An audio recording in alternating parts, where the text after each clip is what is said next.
Bonjour et bienvenue dans notre émission Regard de dirigeants. Aujourd'hui, nous recevons Alexandre Bonvin. Bonjour Diane. Bonjour.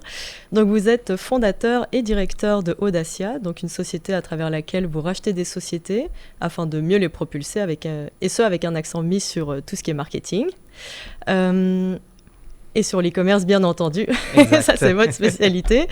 Mais aussi, ce qui est vraiment particulier avec Audacia, c'est que vous vous aventurez là où d'autres n'osent d'ordinaire mettre les pieds. Et c'est une stratégie, oui, qui, pour vous, est payante jusqu'ici, puisque vous avez plusieurs success stories à votre actif, notamment le premier achat de société KissKiss, dont on pourra parler un peu plus en détail pendant l'émission. Mais est-ce que vous pouvez tout d'abord nous présenter Audacia? Pourquoi vous l'avez lancé? Bon, Audacia, c'est une holding d'investissement basée en Suisse. J'ai lancé en 2018, suite à une opportunité qui m'est tombée dessus. C'était le rachat justement de cette société, KissKiss, qui était le leader suisse de vente de sextoys online. Je n'ai pas du tout du monde de l'e-commerce, et encore moins du monde des sextoys. J'ai un background plutôt financier et plutôt private equity. Et puis, cette opportunité était géniale. Je me suis lancé dessus en me disant, des fois, il faut prendre des risques. Et puis finalement, ça m'a bien réussi, vu qu'on a réussi à bien croître. J'ai continué à racheter des boîtes après dans l'e-commerce et consolider tout ça sous l'holding. Et quelle est votre approche? Est-ce qu'il y a des critères qui sont rédhibitoires quand vous regardez une société, ou est-ce qu'il y a d'autres éléments où vous vous dites justement, là, c'est une société où vraiment je pourrais aller et que je pourrais racheter?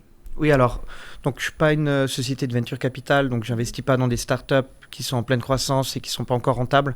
Plutôt une holding d'investissement vraiment avec un accent sur des sociétés qui sont existantes, rentables, pérennes, qui sont dans des niches, on va dire, avec un peu moins de concurrence, mais aussi avec un fort potentiel de croissance. Pour le moment, je me concentre uniquement sur la Suisse et l'Europe. Mais avec une envie de croître à l'étranger, et peut-être aux États-Unis, voire en Asie. D'accord. Et justement, j'avais pu voir qu'un de vos marchés principaux, c'était la France. Et du coup, je m'étais demandé pourquoi. Alors, en fait, la France, c'est le marché principal suite au... Bon, pour plusieurs raisons. Déjà, la France, beaucoup plus grand que la Suisse, quasiment 10 fois notre taille.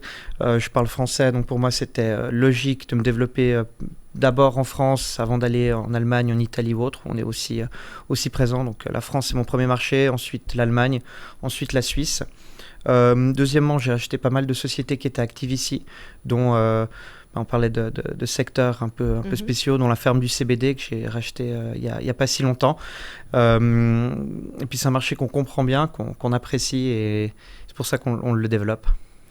Et comme je viens de le dire, vous, en fait, vous vous spécialisez dans l'e-commerce, mais plus précisément dans des... en tout cas, ce que vous qualifiez d'entreprise boring, donc ennuyante. Et donc, pourquoi vous êtes spécialisé là-dedans? Bon, j'essaye de ne pas suivre les hypes pour plusieurs raisons. Déjà, on n'est pas sûr que ça tienne sur la durée. De deux, il y a beaucoup de gens qui mettent de l'énergie, de l'argent dans ces domaines-là. Donc, ces domaines qui deviennent beaucoup plus compétitifs, où souvent on se bat au niveau des marges, où c'est beaucoup plus compliqué de gagner des market shares et de faire son trou. Ces boîtes un peu boring que les gens connaissent, mais qui ne sont pas super sexy, pas forcément bosser pour ces boîtes-là, sont hyper intéressantes, hyper rentables, et puis je trouve que c'est dommage de les laisser dans leur coin alors qu'elles ont un potentiel monstre. Et du coup, typiquement, vous investissez dans quel type de société, quel type de secteur? Bon, alors là, on a beaucoup de choses. On fait autant de la voyance, sextoys, on a des stickers pour les enfants avec la marque Sticker Kid, ou encore le CBD. Donc c'est à chaque fois des petites PME qui étaient actives en Suisse ou dans différents pays en Europe, qu'on a fait racheter puis aider à se développer avec nos compétences qu'on a en interne. Et est-ce qu'il y a un seuil de rentabilité minimal que vous visez? Non, alors je cherche pas de seuil de rentabilité, il faut juste que je vois vraiment un potentiel de croissance pour la société et qu'elle soit rentable. Il faut que le business model soit périn. Si le business model au début, on voit qu'il est déjà un peu bancal, qu'il faut vraiment rajouter beaucoup d'argent, c'est pas fait pour moi. Il y a des sociétés de venture capital qui sont beaucoup plus équipées et puis plus douées que moi pour faire ça. Mais moi, il suffit qu'elle soit rentable, break-even, et qu'elle ait un potentiel de croissance, donc que ce soit un produit qu'on va continuer d'utiliser dans 5, 10, 15 ou 20 ans, parce que je ne veux pas mettre du temps et de l'énergie dans un produit qui risque de disparaître d'ici quelques années. Et qu'est-ce qui fait que toutes ces sociétés, elles ont bien voulu donc revendre leurs produits, leurs services à vous, à Audacia? Surtout que parfois, ce sont des sociétés, c'est le projet d'une vie. Donc, qu'est-ce qui a fait qu'ils vous ont fait confiance à vous? La plupart des sociétés que j'ai rachetées existaient depuis plus de 10 ans. Donc, c'était vraiment le bébé des fondateurs. Après, c'est des projets de vie, mais les vies changent. Des fois, on s'essouffle. Le métier de l'entrepreneuriat, c'est quand même un métier qui est très éprouvant. Ces personnes ont mis beaucoup d'énergie et d'efforts pour arriver là où ils en étaient. Ils n'avaient peut-être pas envie de remettre le coup de rein qu'il fallait pour pouvoir aller au niveau suivant. Mais vraiment, pourquoi ça s'est fait, c'est une question humaine derrière, où je me suis vraiment... toujours un très bon fit avec les vendeurs qui cherchent un repreneur qui va prendre soin de leur société. Pas forcément... certains groupes de private equity rachètent les sociétés, mais vont vendre une partie des assets, délocaliser, renvoyer une partie des employés pour chercher la performance maximum et revendre après 5 ans. Moi, c'est pas mon but, c'est vraiment un investissement à long terme, rendre la boîte pérenne et puis continuer de la faire grandir en Suisse, en France et plus loin. Oui, vous avez vraiment une approche entrepreneuriale et c'est un peu ça qui vous distingue justement de l'approche vraiment d'un financier. Oui. Ouais. Non, c'est vraiment ça. Et je dis tout le temps, je gère un peu ma boîte comme un bon père de famille. Le but, c'est pas de chercher la performance pure derrière un écran d'ordinateur en regardant sa feuille Excel, en regardant qu'est-ce qu'on peut faire. C'est vraiment de comprendre l'humain, les équipes, les enjeux aussi macro et les enjeux de l'industrie dans laquelle on est actif. J'ai de la chance dans des industries où il y a peu de compétition. Donc on connaît aussi nos adversaires, on va dire. Ça nous permet de discuter et puis d'échanger sur le sujet sans trop d'animosité. Puis ça, j'apprécie vraiment avoir une vision paternaliste et à long terme, on va dire. Et justement, en parlant de ressources humaines, vous avez en interne toutes ces équipes, donc dont les... Je rachète les sociétés, j'enlève toute la partie, on va dire, un peu chiante au chef du business unit, au chef de la société, au directeur. Toute la partie finance, RH, elle est reprise par des équipes qui sont spécialisées là-dedans. Donc, ils n'ont pas besoin de faire l'accompagnement des employés. Au contraire, c'est plutôt...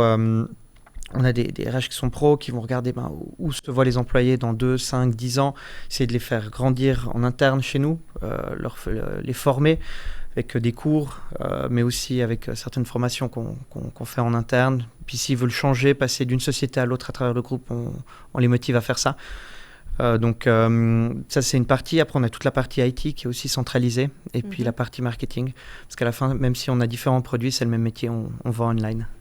Et ça vous a permis d'avoir plusieurs success stories. On a notamment parlé de KissKiss. Vous avez fait un bel exploit avec KissKiss. Je n'ai pas donné les chiffres, mais peut-être que vous pourriez les donner. Non, alors, on a plus que triplé la rentabilité en 5 ans. Donc, le Covid a beaucoup aidé, c'est vrai, mais on a fait un gros travail sur le service qu'on fournissait, sur le marketing, sur la motivation des équipes, ce qui nous a permis de vraiment tirer notre épingle du jeu. Et on le fait aussi avec d'autres sociétés, où pour KissKiss, on est actif uniquement en Suisse, mais pour les autres, on a ouvert des nouveaux marchés, ouvert des nouveaux pays. Aujourd'hui, on est actif dans plus de 45 pays avec les différentes entités. Et une fois qu'on sait le faire avec une boîte, c'est facile de le répliquer avec les autres. Et comment est-ce que vous entendez le faire, justement, parce que là, vous avez pas mal intégré l'IA. Qu'est-ce que ça va vous permettre de faire, justement, cette technologie ? Bon, ça a clairement augmenté la productivité des employés. Donc nous, ça fait déjà une bonne année qu'on est dessus. On travaillait déjà avec du machine learning, on va dire, avant qu'on appelle ça de l'IA, avant que ChatGPT fasse sa grande arrivée.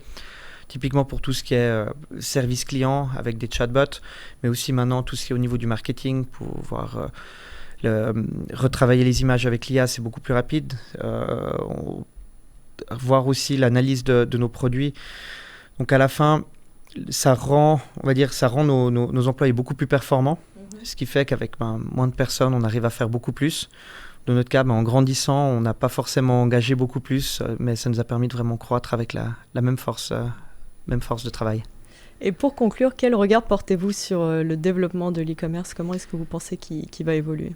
Alors, l'e-commerce est bien ancré aujourd'hui dans nos habitudes. On va dire merci au Covid pour ça, mais les gens se sont habitués à commander online, à recevoir leur... Enfin, je veux dire, c'est simple. On est sur son canapé, on commande, on le reçoit le lendemain. Rien de plus facile. Donc, je pense que ça va rester. Les gens aiment bien pouvoir voir, essayer, toucher. Donc, c'est clair que ça a un certain impact écologique, le fait de recevoir un produit puis de pouvoir le renvoyer. Donc je pense que l'e-commerce va rester, mais va devoir aussi évoluer d'une certaine manière pour éviter de recevoir que des produits de Chine de mauvaise qualité qu'on va finir par jeter après 2 semaines ou de commander beaucoup d'habits puis de les renvoyer après les avoir essayés. Donc aujourd'hui, il y a de la consolidation qui se fait, mais il faut aussi voir quels sont les vrais enjeux futurs. Merci beaucoup Alexandre de nous avoir présenté Audacia. Merci à vous. Et merci à vous de nous avoir suivis dans cette émission. À très bientôt.